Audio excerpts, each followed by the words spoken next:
back like we never left.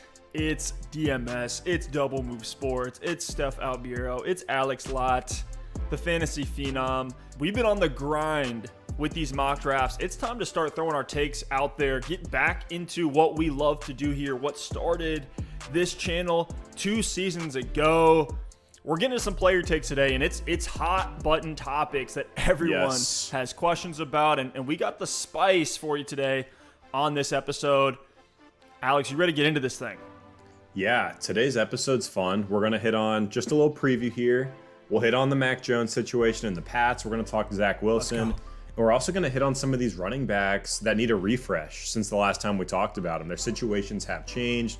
The Gus Edwards, James Robinsons of the world, even a couple more. And I know when you're listening to this, you're in one of two buckets. You've either had your draft and you want to know, maybe I can sneak in a little preseason trade action if someone's not, up to speed on a certain player, or you have your draft coming up and you want to know player values and you're still in, that part of your redraft season. Luckily, we have mock drafts on the channel for you as well. But when we hit on some of these players, we're going to talk about draft values, but this is going to be super relevant if you have your team.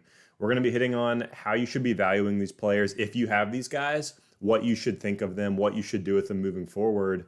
And this might also allow you to circle a couple guys as targets on other teams to potentially trade for, buy low on after a week or two of the season. So this is going to be fun.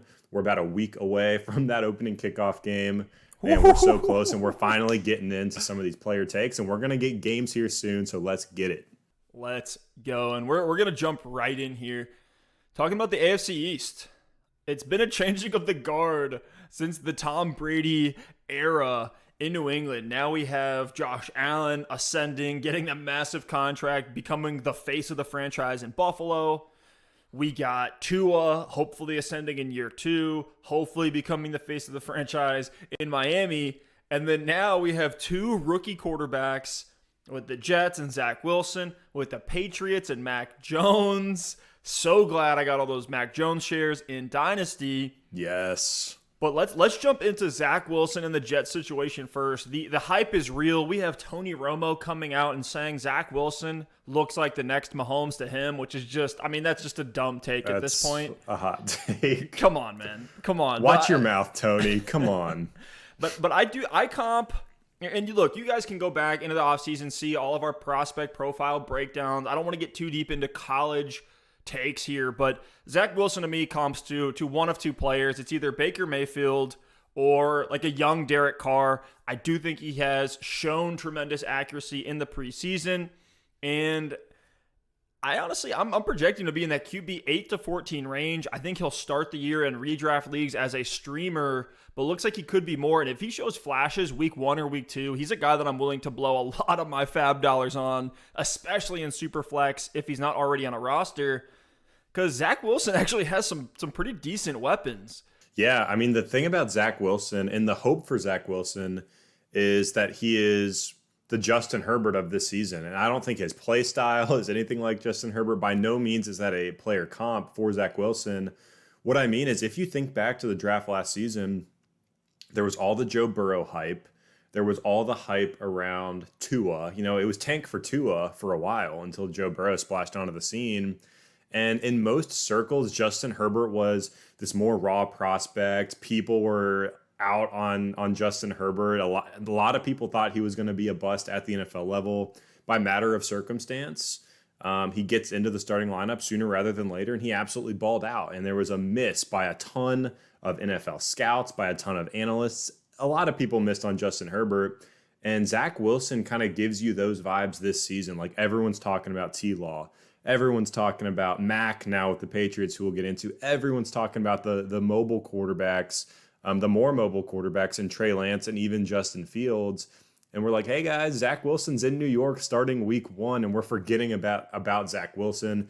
If you ask most people which one of these 5 quarterbacks they think is going to bust, I'm going to bet most are going to say Zach Wilson, and that's kind of the vibe Justin Herbert had last season. So this dude still was the 2nd overall pick in the draft. He does have talent. We'll see what he can do in New York. And just because everyone seems to be writing him off, does not matter one bit until these guys get out on the NFL field. So I'm excited for Zach Wilson. I think he could get into streaming consideration. Not someone I'm drafting in a redraft league. I'm probably not going to stash him on my bench either. I would, because of the rushing upside in redraft, rather stash a Trey Lance, a Justin Fields, a Trevor Lawrence. But I'm keeping an eye on Zach Wilson because if he does come out and has a good game, 2 good games, I'm willing to put him on my bench because he is a player that could be a high-end streaming option, maybe even an every week starter as the season goes on, if everything cracks the right way and if he hits. Starts the year against the Panthers. I think we could see big things from him right away in week 1. Then has a rough stretch of the Patriots, the Broncos, the Titans. After that, the Falcons. He does play the Patriots again, but has the Bengals. He's going to play the Bills. He's going to play the Texans. He's going to play the Eagles. So we're going to see, I think, earlier than later. And you might be able to grab Zach Wilson off the waiver wire after that tough stretch of Patriots, Broncos, Titans, and see what he can do. But I'm excited for the weapons group that he has. And really, when we look at his receivers, you have guys that fit into each of their own roles. It's almost like the New York Giants where now they can have Corey Davis out at X, and Corey Davis is getting really, really interesting in a lot of these leagues. Mm-hmm. And to your point, Alex, the Justin Herbert thing, we could even look at Lamar Jackson getting drafted in the back of the first round behind Hayden Hurst by the team that drafted him. The NFL and the NFL fandom has shown us that we're just not good at evaluating quarterbacks at all, both for fantasy and real life. We could look at Josh Allen. We could look at Jalen Hurts. And a lot of these guys, even if they're not the best out there on the field for their teams, can still produce in a big way for us in fantasy. I think Zach Wilson will actually have an impressive rushing floor. But back to those weapons, man, he has a guy that we love, one of the best wide receiver prospects in this entire draft, one of the few guys that impressed at his pro day, had insane college production, was an early declare in Elijah Moore that you and I have both comped to Antonio Brown. Not saying that he's going to be the next Antonio Brown, but his play style is very similar. He's a short guy who you can actually put out on the outside. Granted, now we have Corey Davis in that role who impressed last year in Tennessee. So I'm loving Corey Davis in these drafts. Where he's going, which is typically 7th, 8th round. Denzel Mims is still on that roster. A lot of people are leaving him for dead. I'm not drafting him, but I think he helps Zach Wilson if he can play that deep threat role. He's a monster athlete, runs a 4.3. Jamison Crowder's still there as the old reliable. Definitely going to be a safety valve for Zach Wilson on these short throws. And Crowder's shown that he can produce. He has one of the highest yardage totals of all the receivers drafted in 2015 with Amari Cooper, Devontae Parker, Devin Funchess, guys like that. And then you have the running backs. What I love for Zach Wilson in this LaFleur offensive scheme, this 49ers essentially offensive scheme from Robert Saleh, is that he has 3 explosive running back receivers in Michael Carter, Ty Johnson, and Tevin Coleman. I know these guys are all at different stages in their career, Ty Johnson being the undrafted guy, but I think he's shown a lot of explosiveness in the limited time that he got in Detroit. Tevin Coleman, we all know what he was able to do back in Atlanta. And then Michael Carter is essentially a Clyde Edwards-Helaire minus, right? A poor man's CEH is a great way that I would describe Michael Carter, or even like a Devin Singletary plus, where he can do it in all phases. He can be explosive at times. And then you look at the offensive line in this offense, man, it's stacked. You got Mekhi Becton, 11th overall, now entering year 2, taken in that 2020 draft. We got Elijah Vera Tucker, where the Jets traded up at 14th overall in this most recent draft. I mean, this is going to be a stacked O-line, and I believe what could be a really, really efficient offense where Zach Wilson may not even be asked to do that much early on. And then as the season goes on, he'll open up that playbook, open up that passing game. That accuracy makes him really, really exciting. And that mobility, I think, is going to allow him to extend plays and allow him to produce for all these weapons in New York. I think people are really underestimating the potential pass volume in New York because we look at what happened there last season. They were 25th in the league in points allowed per game. So they were behind in games. They were giving up points, yet they were 29th in pass attempts. So there was this really weird situation happening where they were losing games, but the pass volume still wasn't high. Now, unfortunately, in training camp in the preseason, they've suffered some additional injuries on the defensive side of the ball. So that defensive unit probably is going to be giving up some points again in 2021. And with that being the case, with the Jets having this rookie quarterback they're excited about, I don't think they really think they're going to compete this year. Obviously, every team thinks they have a shot. But if I'm the Jets, I want to get Zach Wilson out there. I want to get him a ton of pass attempts running this offense. I want to see what I've got in my rookie quarterback and give him those reps throwing the football. You mentioned the weapons that he has. The pass volume should be higher this season.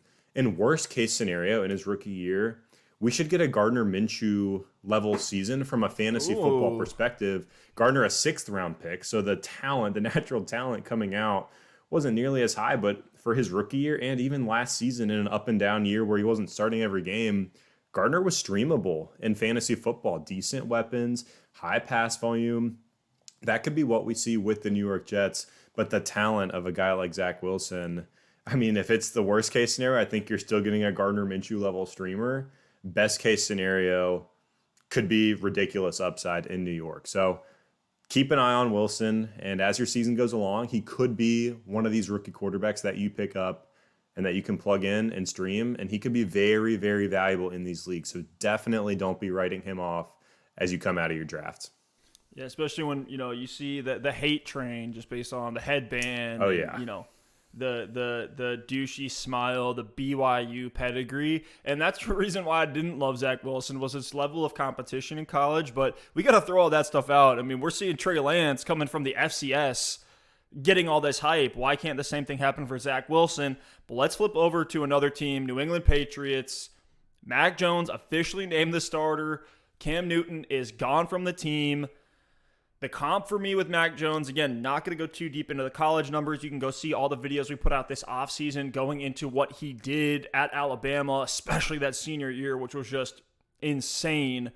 But Mac Jones, to me, comps very similarly to a Joe Burrow or a Kirk Cousins. Not going to be the most mobile guy, but a cerebral quarterback that can sustain high volume in an offense. He's going to make smart decisions, and the guy's got a cannon on his right shoulder. So for me, I'm projecting him. And I threw this out there in our bold predictions episode a few weeks back. I said both Justin Fields and Mac Jones would take over in the first 4 weeks of the season, and both could be QB1s in fantasy.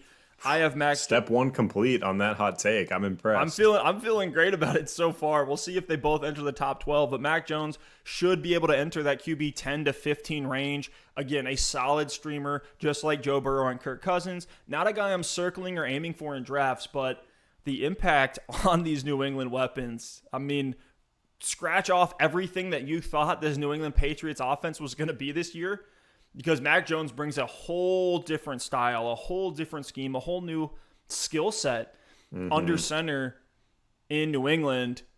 And Alex, we'll talk about some of the pass catching options, but I think the biggest winner is Damien Harris. And a lot of people have said this, and we got asked in our Discord channel, if you guys want to join the conversation with us, whether it's talking about redraft trades, dynasty startup picks, you name it. I mean, we got everything there in the Discord channel. Even join some leagues with me and Alex, compete against us this year.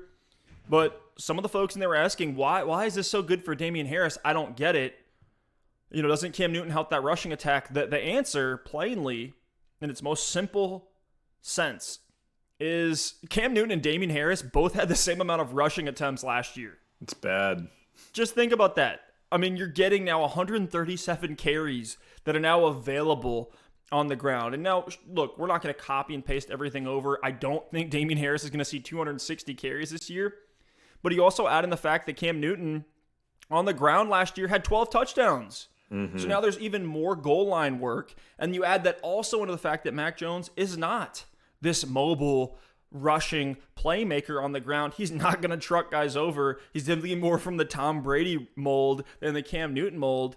Damien Harris now has a quarterback that could easily check down to him a lot more. And we even saw Cam Newton target James White a decent amount last year. I think James White will still eat into that receiving work, but he's a little bit older. He's not as explosive and only saw 35 rush attempts last season. Rex Burkhead is gone from this offense, vacating 67 rushing attempts. Sony Michel is gone, vacating another 79 rushing attempts. So for Damien Harris, I mean, 200 carries is easily his floor this season. Then you add in the goal line and the pass catching upside. I'm all in on Harris this year.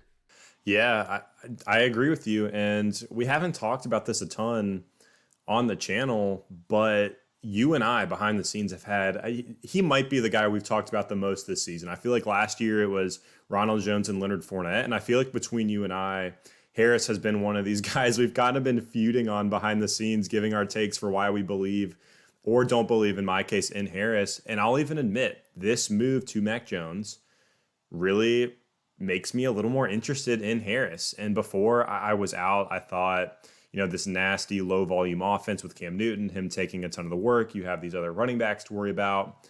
It definitely concerned me, kind of keeping some sort of the blueprint from 2020, knowing it's not going to be a copy and paste, but it's similar with Cam Newton as the quarterback.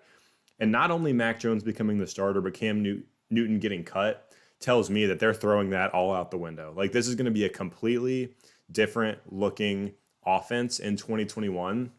And this whole stigma around New England, at least in my mind from last season, was nasty, low volume, bottom third in the league in scoring, not running a ton of plays, trying to win games, 17-14. And with Mac Jones, it's just exciting for the offense as a whole. It breathes some life into this unit. And for Harris specifically, you said it, I'm still not like through the roof high on Damien Harris, but I can get behind his upside creeping into that running back 2 range. I don't think he's going to be a top 20 guy, but could he give you solid production to give you weeks as an RB2? Or if you went tight end early or you did something and you have him as your RB2, you should feel pretty good, because just a little bit of touchdown upside sprinkled in, a little bit of receiving work sprinkled in, along with the carries we know he's going to get, definitely makes him more appealing. And I even think James White becomes a deep flex value in these PPR leagues, someone we've kind of been writing off. He was a free agent this offseason.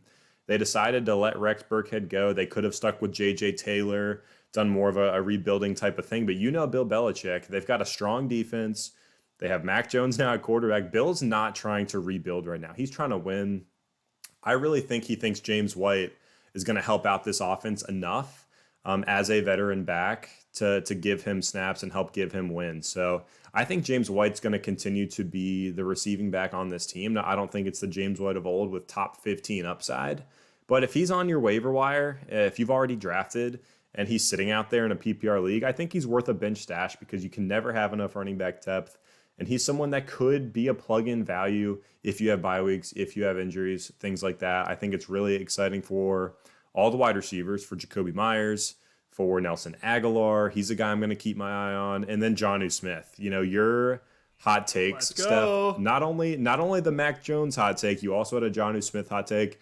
Definitely took a step in the right direction with this move by New England. So I think it's a lift to every single piece of this offense. Gives them a chance to actually be a functional offense in the NFL in 2021. And I think Mac's going to have ups and downs. He's a rookie quarterback. He's going to have his games. He's going to have his turnovers. He's going to have his issues. But he's a huge upgrade for this team. And to me, I think he is similar to Zach Wilson in the sense I need to see it from him before I'm willing to put him on the back of my roster. But I think he could work his way into that streaming range. I have the same names you did. I mean, Kirk Cousins, even a Matt Ryan, a Derek Carr. Like, if he shows me a little bit early on in the season, he enters that streamer range for me, and I'm willing to pick him up and play him in good matchups. So if you did punt on quarterback or you plan on going late round quarterback, I wouldn't pick up Mac Jones just yet. There's guys I still like more. I know the excitement's there, but keep a close eye on him, because if he starts to show some flashes, he's definitely someone that I'm going to be interested in for the 2021 season. Now, before we start talking about a bunch of other running backs here, I want to talk about the specific value on Damien Harris. And one of the things that we're getting asked a lot, whether it's in our Twitter DMs, you can hit us up at Double Move Sport, whether it's in our Discord channel, whether it's in the YouTube comments, people are asking, hey, rate my roster. And one of the biggest pitfalls that I'm seeing is in those mid rounds, right? We're talking 8th, 9th, 10th round.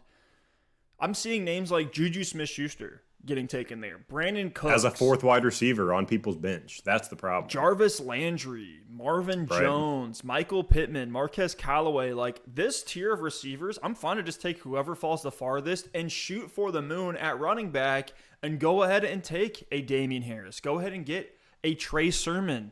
Even Raheem Mostert is there in that range. But those are the type of upside backs at this level, at this round, in your fantasy drafts, you're not getting the Ezekiel Elliott's of the world. It's just not going to happen. All those guys are already taken. These 300-touch workhorse running backs that are going to see so much volume. It's not going to happen. But Damien Harris has that upside. Trey Sermon has that upside.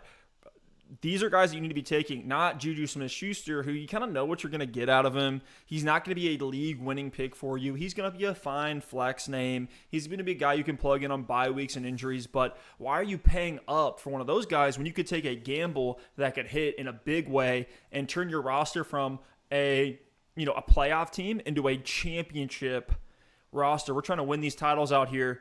But Alex, let's talk about one of the biggest shakeups from this last weekend is J.K. Dobbins going out for this season with the ACL tear. Just absolutely brutal to see. Was so excited, expecting huge things for Dobbins this year. But now it's Gus Edwards' time. It's time for Gus the Bus, who's currently going in the 6th round of his ADP. I love that, man. I'm taking him early 6th. I love it. Maybe even late 5th if I'm going like a 0 RB type roster.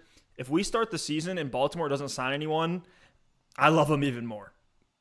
Honestly, even if they do, because who are they going to sign that's out there right now that's going to threaten Gus Edwards? The names I've seen thrown out, it doesn't look like Todd Gurley's going to happen, but who knows? Adrian Peterson is out there. Wayne Gallman. There's a couple. Devonta Freeman. Bell, yeah, Wayne Gallman would be interesting. There's a couple names floating around, but all those names, they're veteran names. They're not guys that I'm scared of in Baltimore. And we just had our home league draft this past weekend. We drafted not an hour after J.K. Dobbins went down in the game. So we didn't know the extent of the injury. We didn't know he was going to be out for season. Dobbins fell in that draft, but he was still taken in the middle rounds. Shout out to Jake in our league. You're going to have to patch up that running back spot. But Stef, you went 0 running back and took a value on Gus Edwards, basically just rolling the dice and gambling, saying, okay, I know something happened to Dobbins. He's probably going to miss some amount of time. With my 0 RB roster, I'm going to take the shot on Edwards, and it paid off for you. You got him at a crazy value in that draft. Your team's great. We'll get into that later. But I loved that pick because Gus Edwards, not victory lapping because he hasn't played a down yet this season, and we'll see what happens. And you never want to project injuries. It's not something that's predictive really at all, even for some of these guys we say are injury prone. But we did a Deep Sleepers episode before camp, and Gus Edwards was on that deep sleepers list. And the whole premise of that was, even with J.K. Dobbins healthy, Gus Edwards is going to give you value because this is more of a 1A, 1B situation in Baltimore. It's not really a 1-2 situation. And Gus is someone they believe in. He just got a 2-year, $10 million extension, obviously paying off for them now. He's the number 16 top paid running back in football. Hard to believe for Gus Edwards, but he has 3 straight seasons of 700 or more rushing yards. So even before Dobbins went down, Edwards is someone they had plans for in 2021 because he's been so good since he entered the league. And people don't give Gus Edwards enough credit as this north-south runner that's perfect for Baltimore's scheme. Because since Gus Edwards came into the league in 2018,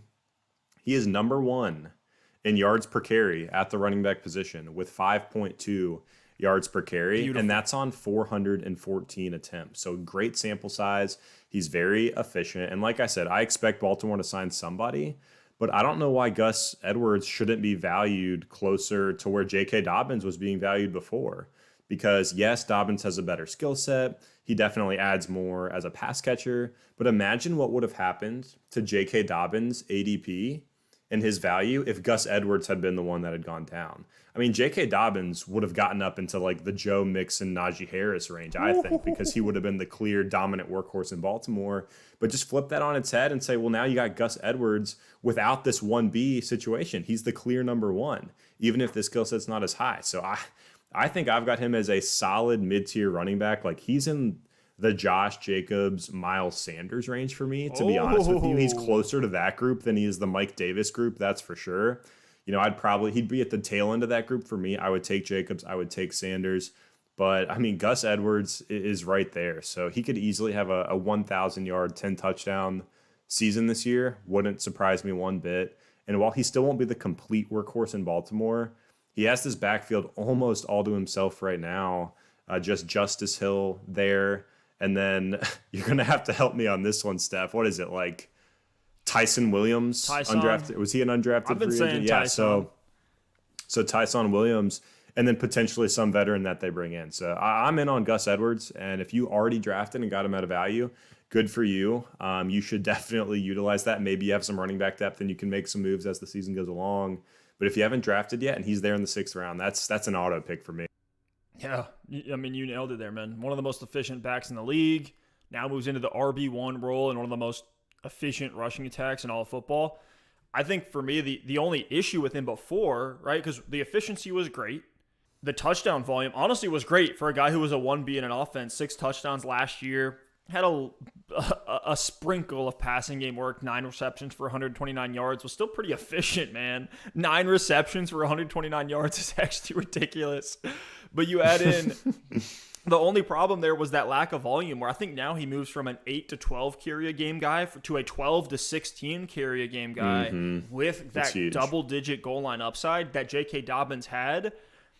I mean, and look, let's talk about Tyson Williams for a second, because I've seen some people asking us, like, should I add him off the waiver wire? Is he a must-add right now? Is he a stash for me at the end of my bench? And I just don't see it. I don't. In the deepest of leagues, sure. If you're in like a 14-team league with a big bench, I don't hate it, but I'm not rushing to the waiver wire for him. But yeah, I'll let you go ahead. he actually does. I'll give him some credit. He has decent size at 6 foot, 220 pounds. Runs a 4.53, which at that size is actually really impressive. Okay, that's moving. But he's a 25-year-old undrafted free agent. If you look at his college resume, it's really underwhelming.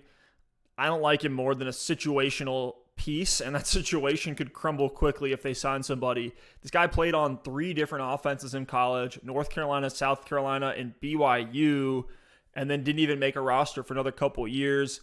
And then you look at Justice Hill, who's also in the backfield, another guy we've gotten a lot of questions about. For some reason, I don't know what it is. People were excited about him in Dynasty. It's not going to happen. He cannot break out in Baltimore. Last year, only 12 carries and 5 receptions in 12 games where he was active. So, I mean, we're talking 1 carry a game for Justice Hill, less than 1 target or reception a game for Justice Hill. It's not going to happen with him. They're going to sign somebody, and if they don't, it's going to be insane for Gus Edwards. I want to add one last thing on Tyson Williams. I got to give him his credit, right? Because the Gus Edwards emerging as a good, solid NFL player is already against the odds. But Tyson Williams, you said undrafted free agent, 6 foot 220, runs a 4.53, bounced around in colleges, coming out. Gus Edwards was an undrafted free agent, 6'1", 229, runs a 4.57 40, a very north-south runner, and he transferred in college. So, is Tyson Williams potentially the second coming of Gus Edwards, like Gus Edwards light in the Baltimore backfield? Maybe that's why they like him, because he's like a Gus Edwards blueprint. Just take the ball, find the seam up the middle on the read option. We'll see. So had to give Tyson Williams a little credit there, and honestly just call out a fascinating kind of parallel between him and Gus Edwards. So no, I'm not necessarily saying that we're going to start seeing these undrafted free agents pop out of nowhere and become valuable every single season. But if you are in a deep league, I don't mind the stash right now, at least until we see who they bring in as a veteran piece, if they bring in a veteran running back. Yeah, good call there. Good call there, Alex. Wait. Alex, I have to stop the show because I'm dumb hyped over this new sponsorship deal we got. Shout out to our guys over at Manscaped. And look, I was skeptical, but Alex, I've been a very hairy guy for a long time. I was the kid at 13 years old in middle school. Oh, yeah. With chest hair showing out of the polo shirt. Like, I was that dude. I was jealous at the time. Well, nothing to be jealous over anymore, because ever since I got this lawnmower 4.0 from them, it's been clean down there, to say the least. Manscaped has the lawnmower 4.0, not the 1, not the 2, not the 3, but the 4.0. Talk about sleepers on our show, and this has to be one of the best sleeper products out there.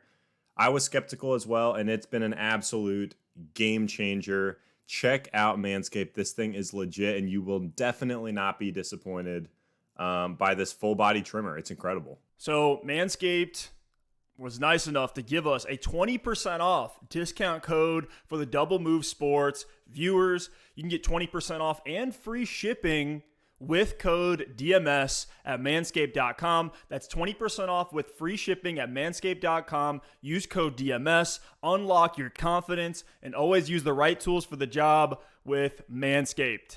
Now back to the show.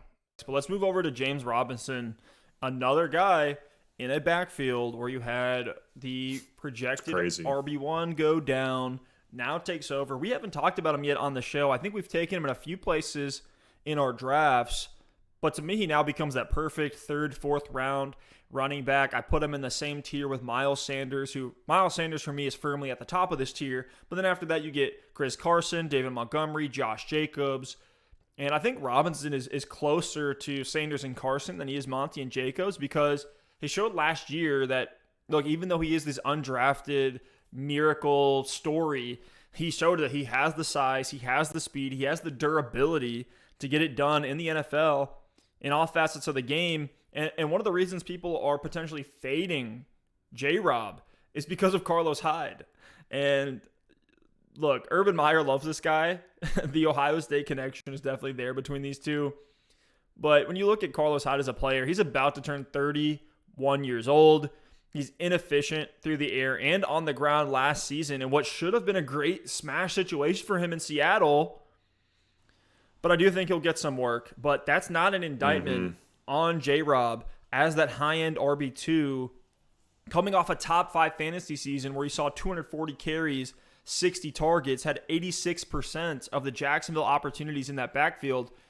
Even if you hate Carlos Hyde, he's going to get some work in this offense, but not enough that you should fade J-Rob now that ETN's out for the year. Yeah, it's all about the value, because looking into the situation, I'm with you. I love J-Rob at his ADP. I think he's absolutely fine to take there, and there's no way I'm fading him completely for Carlos Hyde. But when you look at last season, I mean, James Robinson was competing with Chris Thompson and Dare Ogunbowale. So to your point about the opportunity share, like, James Robinson truly was everything in this backfield. And even if Carlos Hyde comes in and gets a little bit more work than the guys did last year, I mean, if he's in for 15 to 20 to 25% of the carries, like, that's going to be enough to make J-Rob, more of an RB2 than he was an RB1 last year. Because to me, it's all about comparing these players versus their value versus their ADP. And I like James Robinson, but it's just not realistic. Like, you have to set your expectations. It's not realistic to think he's going to repeat what he did last season. So as long as you know that Carlos Hyde's probably going to be in a little bit more than you want, if you watched a lot of J-Rob last year, as long as you know that, you're going to be fine drafting him as an RB2, kind of in that third or fourth tier of running backs, like you said, with the guys like Miles Sanders, Josh Jacobs.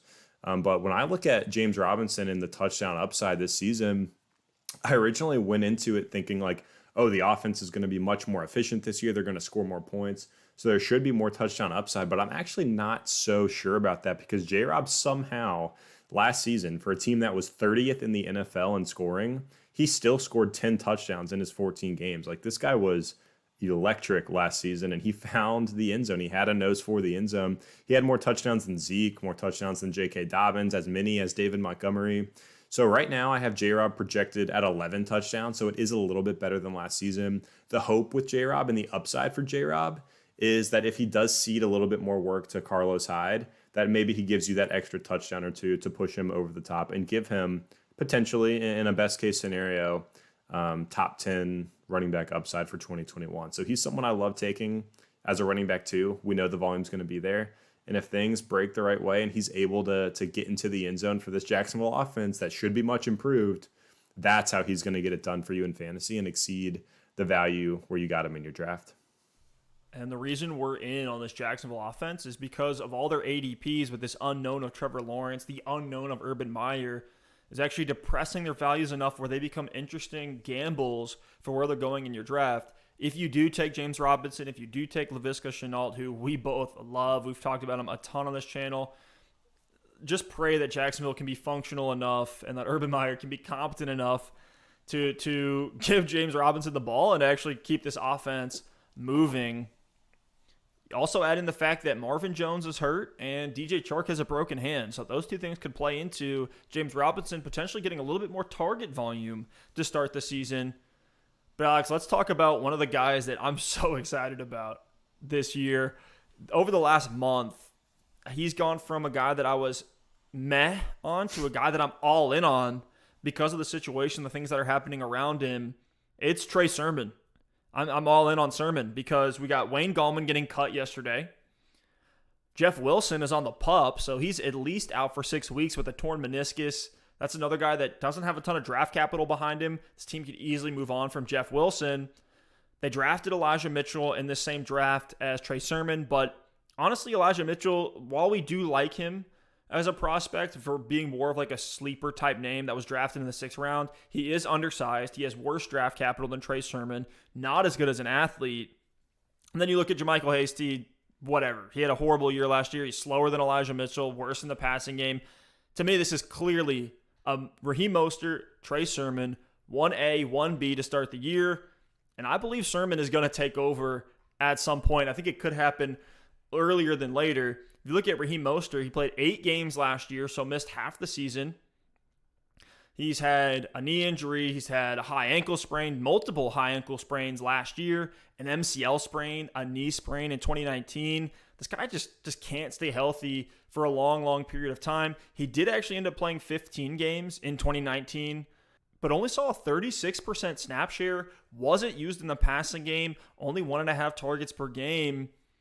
And while it looked like in 2020, the target share was going to go up for Raheem Mostert, he got hurt and it just didn't happen. And now you bring in Trey Sermon, who has the pass-catching chops to be a 3-down back, was running a ton of check-down routes in the preseason snaps that he saw, had an 8% target share at Ohio State last year with Justin Fields.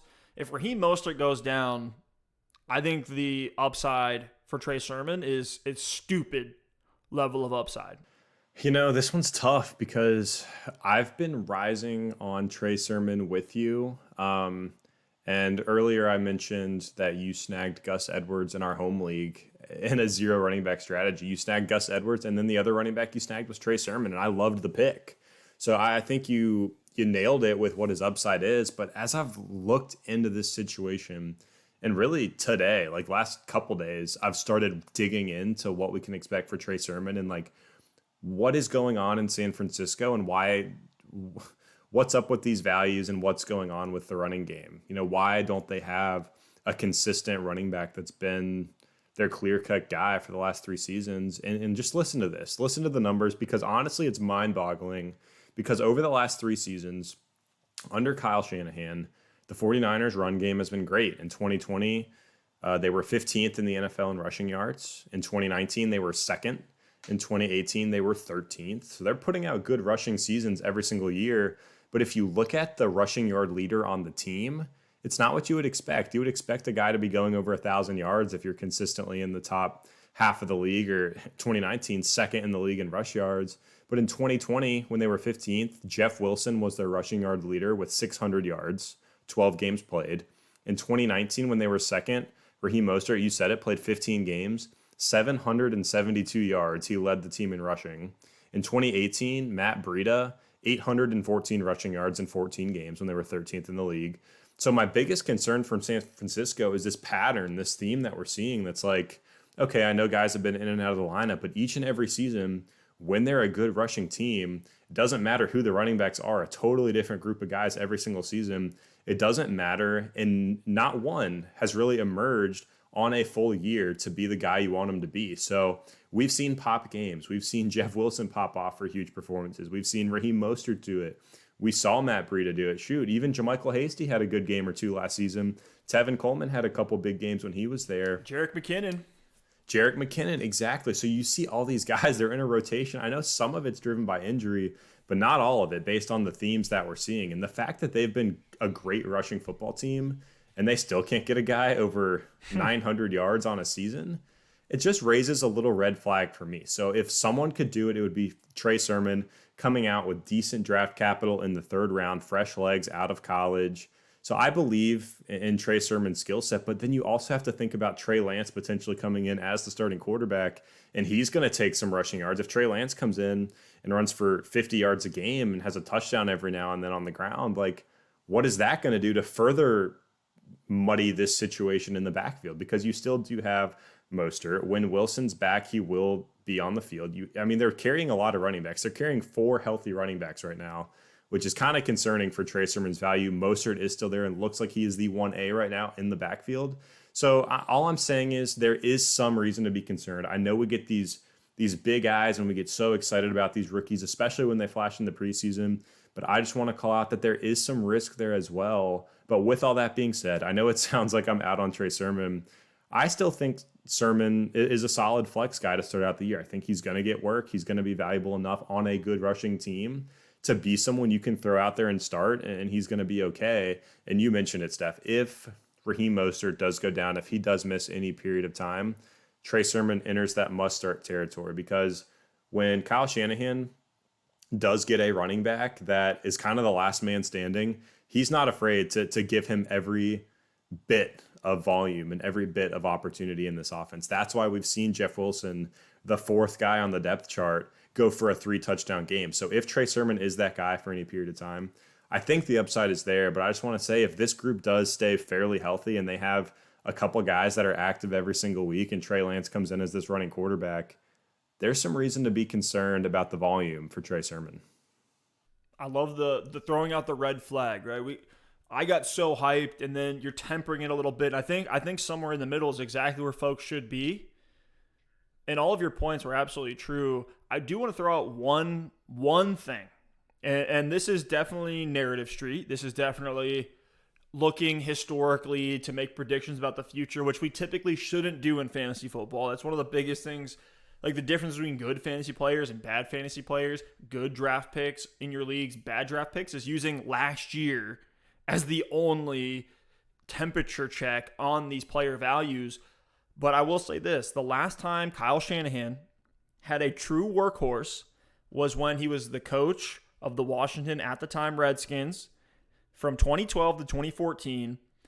In 2012, he drafted a man by the name of Alfred Morris, a running back, who had this ridiculous level of upside. 1,600 rushing yards as a rookie on 300 carries. So that's literally 100 yards per game. And then in 2013 and 2014 was over 1,000 yards on the ground both years, over 265 carries, saw 7 or more touchdowns both of those seasons. And during those years, you know who the quarterback was? A mobile QB by the name of Robert Griffin III. And so all I'm saying is, if Trey Lance hits and this then becomes Trey Sermon's backfield, it's going to be wheels up for Sermon. It's going to be the two Treys in San Francisco torching the league on the ground. In my mind, if we're looking at pure upside, Sermon should be going right behind Javonte Williams in these drafts. For all the reasons you mentioned, I would put him slightly lower than Javonte Williams. But the only major difference between the two guys is Javonte was drafted in the second round and Sermon was drafted in the third. And that's the upside you're laying out. Like, if Trey Sermon is this last man standing, if the upside does hit and Raheem Mostert misses time and it's Trey Sermon's backfield, I think it's possible. I will say, if Raheem Mostert's healthy, it's not going to happen. So you are banking on that a bit. But even if Trey Sermon's giving you good startable value for half the season, and then you get a pop in the second half of the season, if Mostert does miss any games, even if it's just a game here, a game there, then it's definitely a guy you're going to be happy. Yeah, it's going to be a guy you're happy you took at his current value. So I'm in. I know it sounds like I'm out on Sermon, but I'm honestly willing to have him. I think at worst, he gets that Jeff Wilson role. At best, he becomes Alfred Morris 2.0, though that percentage chance of happening is low based on what we've seen from Shanahan the last few years. But Alex, let's jump over to Chase Edmonds, a guy that is shooting up draft boards. He's kind of the guy that when you don't know who to pick in the running back dead zone, a lot of people are just like, well, screw it. I'll get the guy who's going to get pass volume and take him over Damien Harris. I'll take him over Gus Edwards, Trey Sermon, Javonte Williams. I think in those scenarios, that hype is too real. I'm not on board taking him in this 4th, 5th, 6th round where I'm seeing him go. And I think on Underdog in best ball leagues, he's going early 7th, which I think is a fine value. But a lot of the places you're seeing him go in the 5th, which I just cannot get behind. And Alex, you know I've been a Chase Edmonds truther for a good bit. And I like Edmonds because he's efficient. He's shown flashes before when he has taken over the Cardinals' backfield. He even showed to be a fine depth piece last year with the target volume that he was seeing, especially in 14-team leagues where running back depth is just critical. And I do expect good things from Chase Edmonds this year. I expect his snaps, his carries, his targets to go up, especially with James Conner being the only guy he has to contend with, who we know is, I don't want to say injury prone because I hate throwing that out there, but let's face it, James Conner gets hurt a lot. But I think people see, oh, it's just going to be Chase Edmonds' backfield. He's going to be the next Kareem Hunt, or he's going to be the next Miles Sanders. But I have bad news for those folks. Chase Edmonds is undersized, and he's never been used as a workhorse back.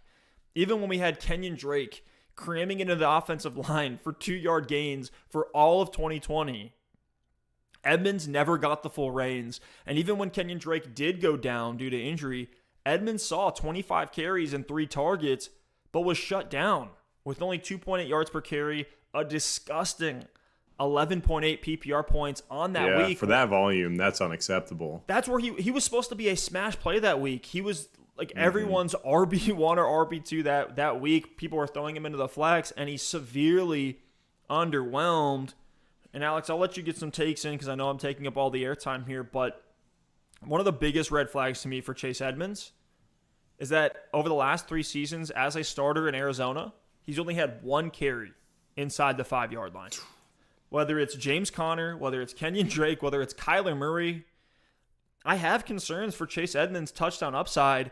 He has to earn every single one of his touchdowns with a breakaway run, and that's just hard to bank on for an undersized, though he is explosive, player like Chase Edmonds who's going to be coming from that profile. So I put him in the range behind some of the guys I mentioned, like Gus Edwards, Devontae Williams, Trey Sermon, Damien Harris, because I believe those guys can be 3-down workhorses, can be goal line backs. I think Chase Edmonds is going to have an uphill battle getting there and maintaining it.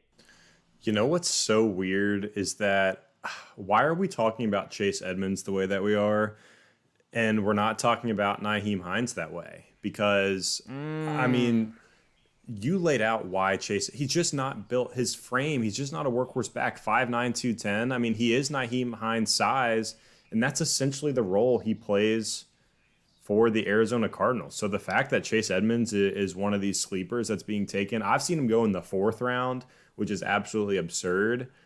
Like, why is he being talked about this way, but Nyheim Hines is like a double-digit round pick? It's just kind of confusing. But the weird thing about it is I'm fine to take Edmonds if he is in the 7th round. You said on Underdog he's going in the 7th round. I'm fine to take him there as my RB3 because I do think the upside is higher than Nyheim Hines because of that game that you laid out, that 25 carry. Did you say 25 carries? Because even me saying 25 carries against Miami last year. I think that game, and I want to say he did it the season before. I'll spot check that as I'm talking here.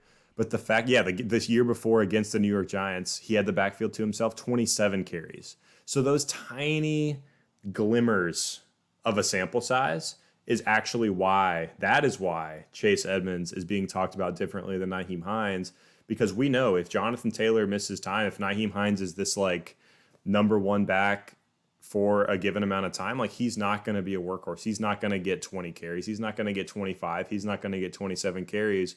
Where with Chase Edmonds, he's this receiving scat back that's not a workhorse, but in the times where the starter's gone down, where Kenyon Drake has gone down in the past, where David Johnson's gone down in the past, we've seen Chase Edmonds shoulder this load. Now, it's only been for 1 week at a time, but we know Cliff Kingsbury's not necessarily afraid to do that if it's for a given stretch of the season. So I know you mentioned James Conner goes down a lot. He does, quite frankly.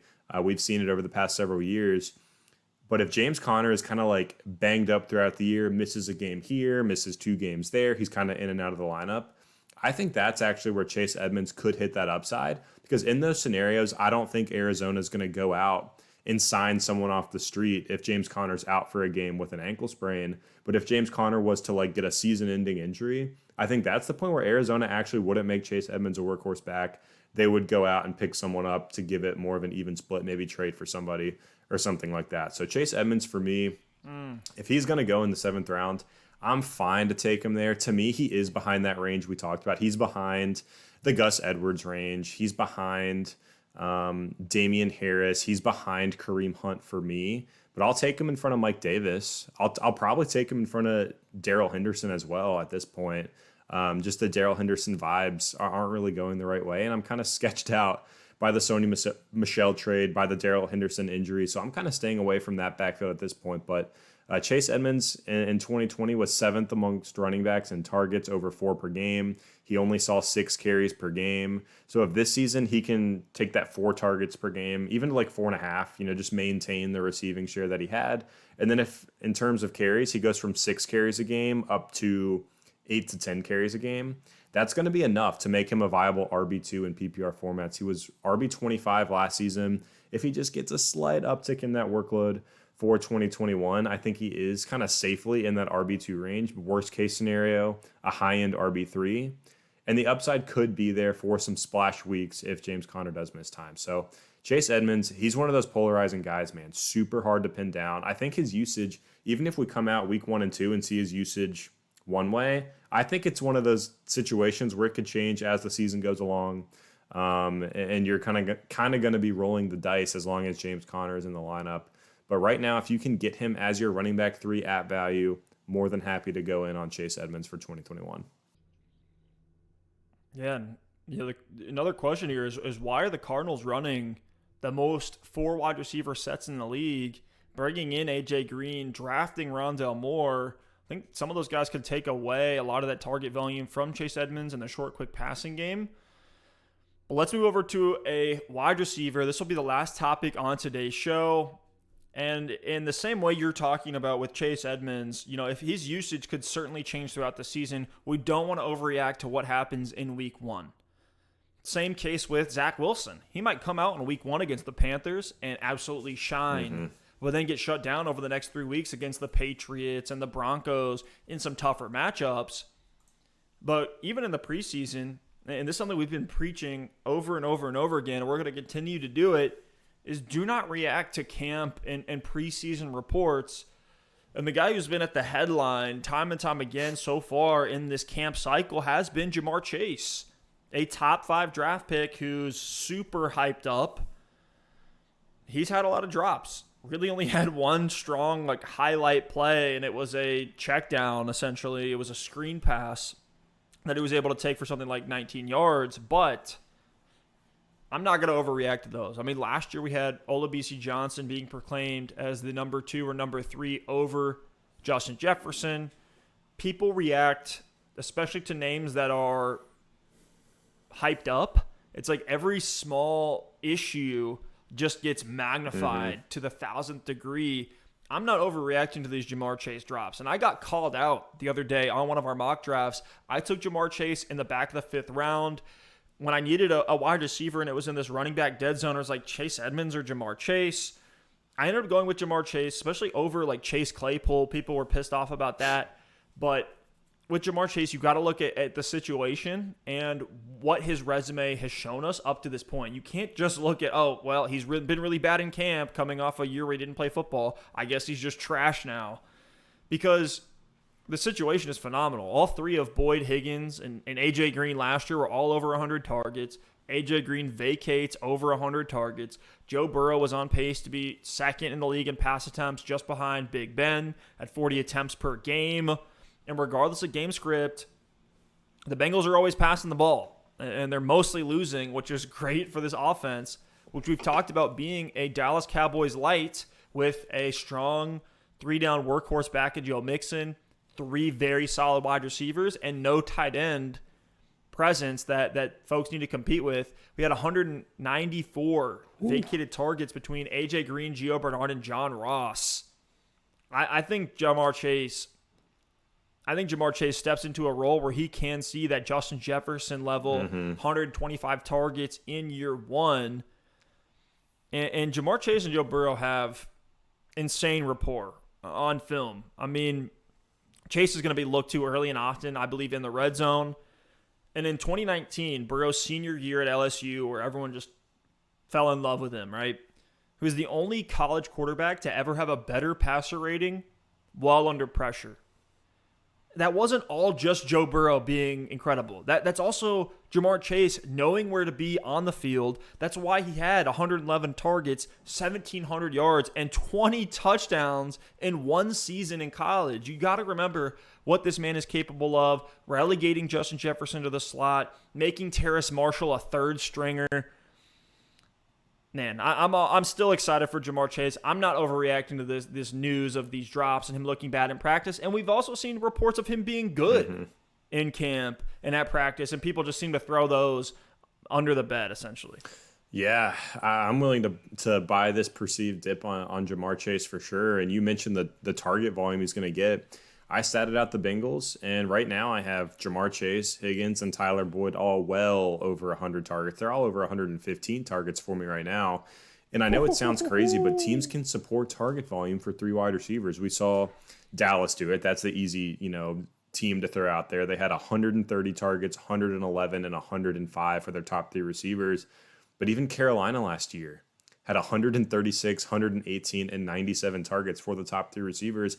And they're not even a high pass volume team. And that's an example of a team with no tight end of consequence on their roster in terms of pass volume. I know they have Dan Arnold this season, but last year there was no one. So this Cincy team with 3 stud wide receivers, a weaker defense, and Joe Burrow, this is going to be a pass-happy offense. And I think there's going to be plenty of volume to go around. So I'm more than happy to take Jamar Chase as my wide receiver too. And if you're someone watching that hasn't drafted yet, if he's there end of round 5, even if he falls to early round 6, by all means, take that risk on that upside with Jamar Chase because the talent is there.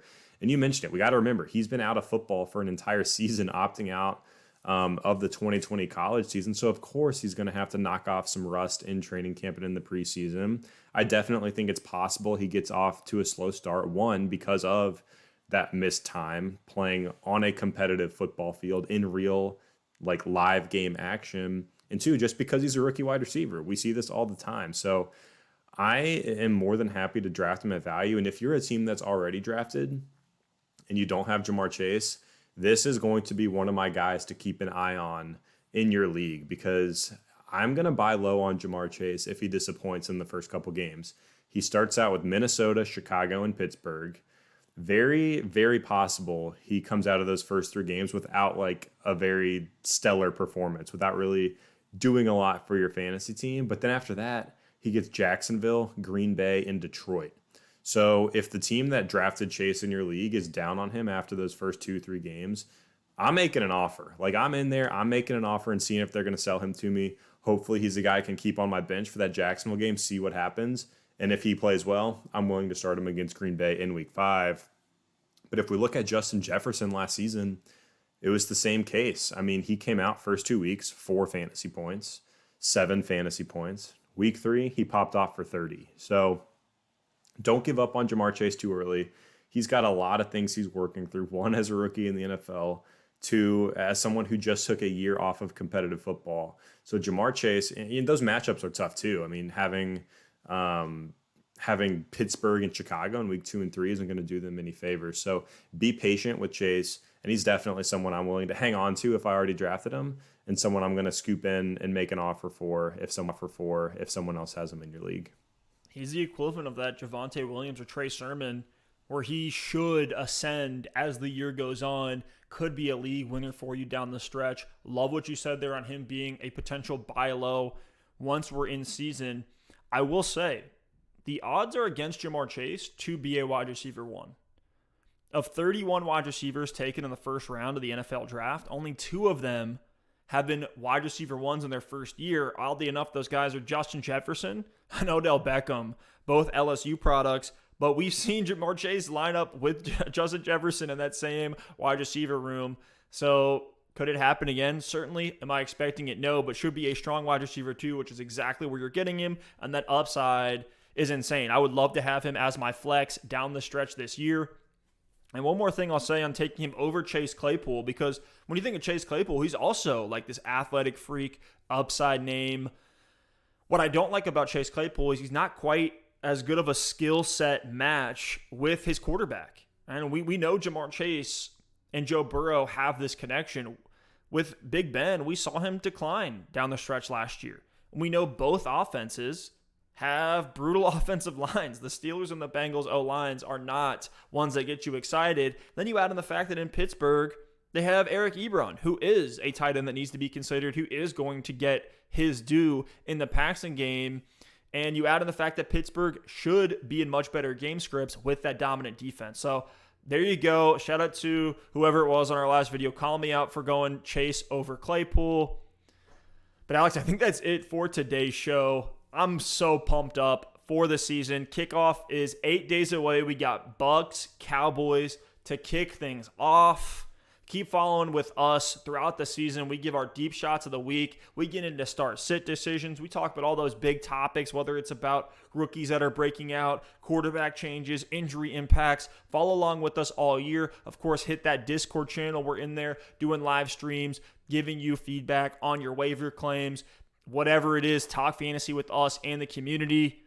Been loving the traction we're getting in there. And as always, a like and a sub on YouTube, greatly appreciated. A review on podcast platforms, greatly appreciated as well. And hit up that Manscaped if you really want to support the show. But thank you all so much for listening and watching, and we'll see you next time. Peace. Peace.